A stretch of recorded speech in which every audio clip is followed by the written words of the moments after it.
Lately, I've been thinking about how I've been playing a game of what's the next thing to fix. This was from one of my recent journal entries that I made just a few days ago. And it's been such a habit for the past few years that it's hard to break out of it. I feel like it's become a very natural part of my programming to find problems, identify problems, and then fix them. It's the setting that I needed, or it's the programming that I needed in school. It's then the programming that I needed in my work life or to improve in any area of my life, whether that would have been fitness, dating, anything. You find an issue, you solve it, you move on to the next. But mainly like I think it starts from the work stuff. Find an issue, solve it, fix it, move on to the next one, and somehow then that mindset bleeds into the rest of my life too. It makes sense, fix the house, clean the room, answer emails, tweak systems, fix your relationship, fix your bad habits, like always fixing something. And yes, some of it is very much necessary to do, but it's also so exhausting because I look at everything through a lens of, oh, it's a problem that needs to be solved, it's a problem that needs to be worked on, or that it needs to be fixed. And that implies that problems itself means that something is wrong.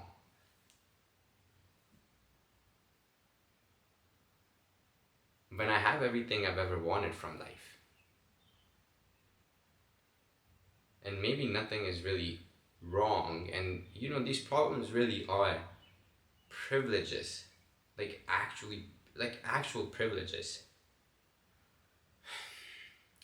Solving problems for work means you actually have a job. Current day and age, unemployment it's an actual issue, and in the tech field specifically, like job market is pretty bad. So many graduates are unable to find jobs after like good degrees that they're getting.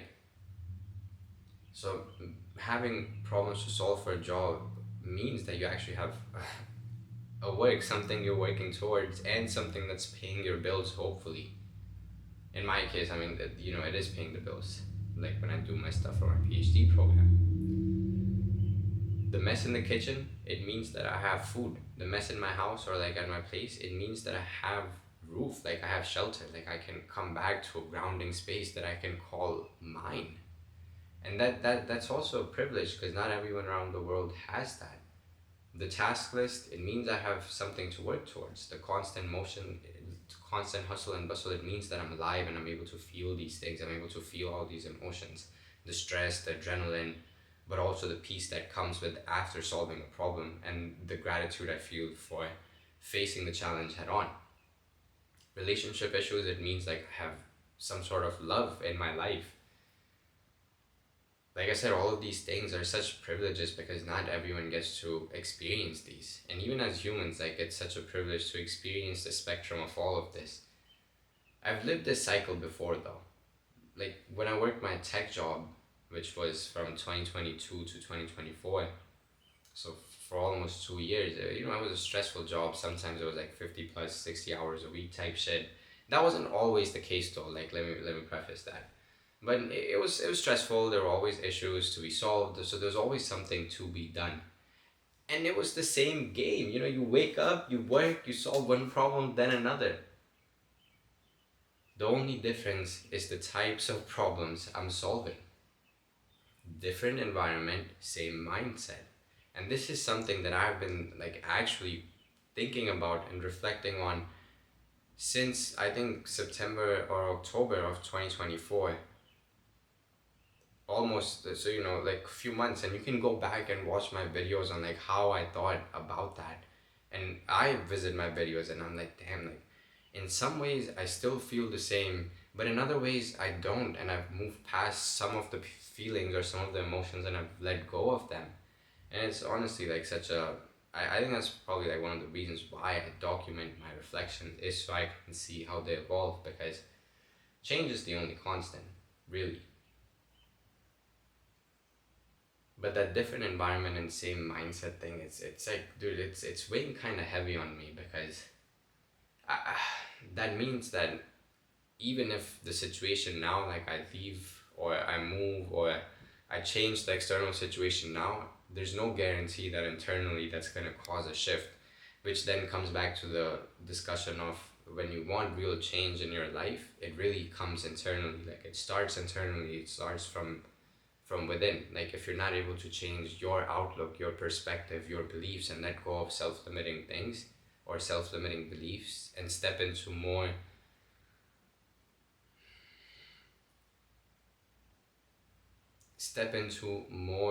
of the beliefs that stem from love rather than fear, like that's the work, that I think that's the real work.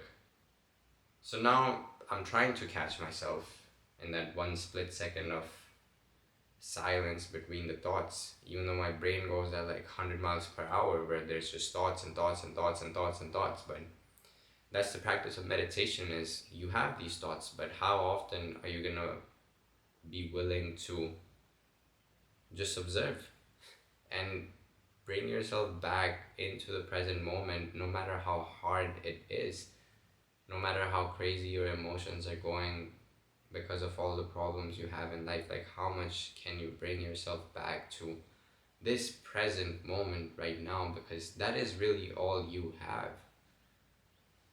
We like to pretend and believe that there is a future, and to some extent there is, but the future is infinite possibilities. We never really have control or know how it's going to manifest.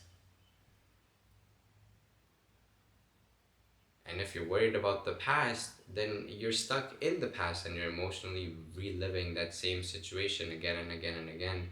So of course then your future becomes predictable because you're basing it off of your past. That's why it's so important to do the inner work and let go of the self-limiting beliefs, so you can step into a future that is uncertain, that is unknown, that is different from what you've already experienced. Or at least that's what I want for myself, and that's why I do this type of work, and I read these types of things that help me to understand how to get to the root of limiting beliefs and how to let them go. Though if I'm being real, nothing ever really answers that question of how. I think it's more of just trusting yourself and trusting the higher power that everything is working out in your favor like it's supposed to at all times, because that's really that for me seems to be one of the only ways where I can really let go of self-limiting beliefs.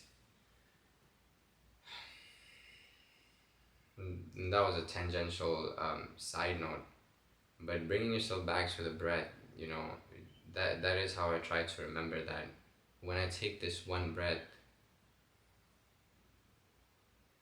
and I can feel it in my body, like I can feel it expanding my lungs, I can feel it expanding my stomach, and then when I exhale, I can feel it leaving my body. I can feel the warmth that comes out when I breathe out. I could spend an eternity here. It's so timeless. It's so infinite. When I started recording this just a few minutes ago, I was all over the place. I'm going through some personal issues. I'm saying personal issues. I have some relationship stuff going on right now, and it's weighing a little heavy on my mind, and it leads into other parts of my life as well. But just even talking all of this stuff out, and then reminding myself about the power of now, and bringing yourself to the now through just one breath, that's so powerful. It's so difficult to do. It's inherently so hard to do because my mind wants to focus on the problems, because that's been my default setting. And it's tough. It's tough to bring yourself back to the moment, but that's, if it was, that's the thing. If it was easy, everyone would be doing it, but they're not. Of course they're not. And things that are really worth having and experiencing in life, they don't always come easy.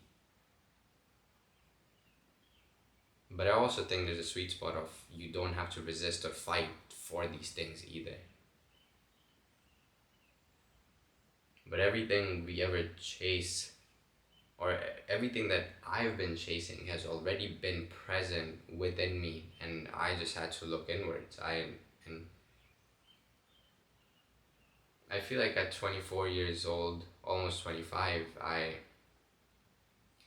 feel so timeless with this knowledge. Like I do feel infinite in some ways. I meditate almost every day, dude. Like, and it's not just for 10 minutes anymore. It's like 30 minutes plus, and every meditation session is so different. But when I'm in the meditations now, it genuinely does feel timeless. It feels like I could spend eternity there. Like I could keep my eyes closed and stay in that world forever. It sounds very, I guess it sounds very woo woo and weird to say out loud, but let me keep going. What I wrote down next was life will always have issues, but how often do I bring myself back to the true essence of love and gratitude? I think that's the real work. And love and gratitude, or to operate from a place of love and gratitude, you have to bring yourself back to the present, and that's where the breath comes in. It's all interconnected. Because I can be angry, I can be mad, I can be upset, I could, feel all these emotions. But that doesn't mean that my actions need to derive from a place of that. I can choose to still act from a place of love and gratitude that I have for everything that I have in my life around me. And that comes when I bring myself back to the present and I remind myself that I'm beyond just my emotions. The awareness that's within me is timeless, it's infinite, and that awareness can choose to observe all the emotions that I feel in this physical body, and I can choose to transform them or transmute them or let them go. I don't have to base my decisions off of a place of fear and lack. I can choose to return to love and gratitude. With that said, though, I'm gonna be real, yo. Like, I still feel so lost in life sometimes. Like, I just cried earlier today because I'm like, I have no idea what the fuck I'm doing with my life. Like, I'm in a PhD program, but where does that really lead me in life? I'm in this relationship, but does this actually have a future? Like, where does that lead? I'm living away from my family, like hundreds and hundreds of miles away, and like it's hard for me to see them consistently. And there's all these different things that, like, as soon as I start thinking about one, it starts to go into spirals. And all that to say, like, yo, I'm fucking human, yo. Like, I do feel lost in life. And simultaneously, I feel like I can never really get lost when everything is working out the way that it's supposed to. And that's the surrender I want to keep practicing. I don't have all the answers, bro. And to be honest, I don't think I ever will have all the answers. And perhaps the beauty of life for me lies in experiencing and feeling all of these intense emotions, good and bad, without having to make sense of it in a logical way. Perhaps I can just feel these things and experience them and absorb them as best as I can, and then let them go when it's time, and when the present moment changes, because change is the only constant. So for you watching this right now, thank you for tuning in. If you've made it this far into the video, I appreciate you. Something I want to ask you is, what would change if you stopped seeing things as problems and started seeing them as prayers answered in disguise in your life? Where in your life can you pause, breathe, and return to a place of love and gratitude?